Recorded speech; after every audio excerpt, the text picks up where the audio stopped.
ये video medium size और small size businessman के लिए है और आज हम उनकी ग्रोथ के बारे में बात करेंगे। मेरा नाम है प्रीतम गोस्वामी। मैं हूं business coach, Millionaire mindset coach. मैं कुछ ऐसे 3-4 रीजंस आपको बताने वाला हूं जिसकी वजह से आपका बिजनेस ग्रो नहीं करता। रीजन नंबर 1, हम सुबह से शाम तक बिजनेस के बेसिक ऑपरेशंस पर इतने उलझे रहते हैं कि हमें ग्रोथ के बारे में सोचने का, उस पर कोई एक्शन लेने का टाइम ही नहीं होता। और फिर साल दर साल हम सोचते हैं कि यार बिजनेस वो का वही है। और एक चीज याद रखिए, दुनिया में दो ही चीजें, या तो कोई चीज ग्रो करती है या डाउनफॉल होता है। तो over the period of 5-6 years जब आप देखेंगे कि your turnover has gone down, profitability has gone down, तो रीजन नंबर 1, क्या बेसिक ऑपरेशन में उलझे रहे, आपने कभी ग्रोथ के ऊपर ध्यान नहीं दिया, ना प्लान किया, ना एक्शन लिया। रीजन नंबर 2, हम में से ज्यादातर लोग ईयरली बजट, ग्रोथ या सेल्स में कितना हमें बढ़ोतरी करनी है उसके बारे में कोई प्लानिंग या रोड मैप बनाते ही नहीं है।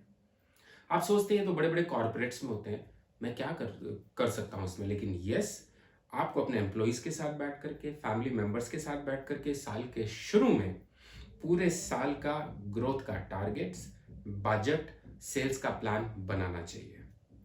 नंबर 3, हम पुअर फाइनेंशियल प्लानिंग करते हैं और अक्सर ज़्यादातर बिजनेसमैन के लिए के साथ देखा गया है कि वो वर्किंग कैपिटल के साथ स्ट्रगल करते हैं।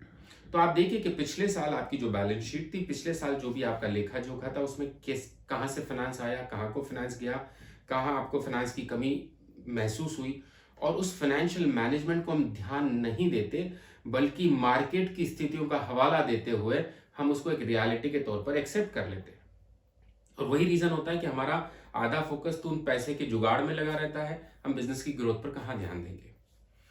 नंबर 4, हम कंपटीशन या मार्केट के हालात को देख करके अपने आप को ये सेटिस्फाई कर लेते हैं कि हाँ, बिजनेस जो चल रहा है मेरा, अगर ग्रो नहीं कर पा रहा, अगर बिजनेस स्लो है तो शायद कॉम्पिटिटर्स बहुत हो गए, मार्केट में मंदी है।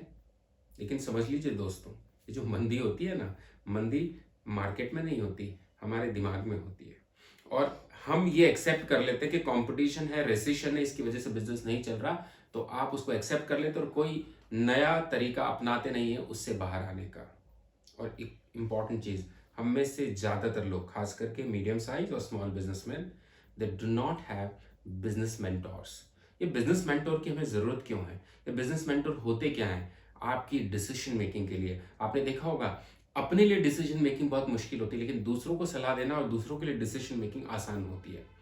एक व्यक्ति जिससे आप खुल करके अपने बिजनेस के प्रॉब्लम को डिस्कस कर सके, खुल करके फाइनेंशियल प्रॉब्लम को डिस्कस कर सके, खुल करके अपने डर, अपने इनहिबिशंस को डिस्कस कर सके, ऐसा व्यक्ति जो आपको सही गाइडेंस दे सके, ऐसा व्यक्ति जिसको आप अपने बिजनेस टारगेट्स के बारे में बता सके कि सर मुझे वहां पहुंचना है, मेरी प्रॉब्लम ये है, तो आपका बिजनेस जो मेंटोर है वो आपको मदद कर पाएगा। अगर खुद से आप सारे काम करने की कोशिश कर रहे हैं तो कहीं ना कहीं हम उलझ जाते हैं और बिजनेस ग्रोथ नहीं कर पाते। आने वाले वीडियोस में मैं ऐसे ही बिजनेस ग्रोथ के और भी टिप्स आपको देने वाला हूं जो निश्चित तौर पर आपको अपने बिजनेस ग्रो करने में मदद करेंगे। आज के लिए इतना ही। Thank you so much.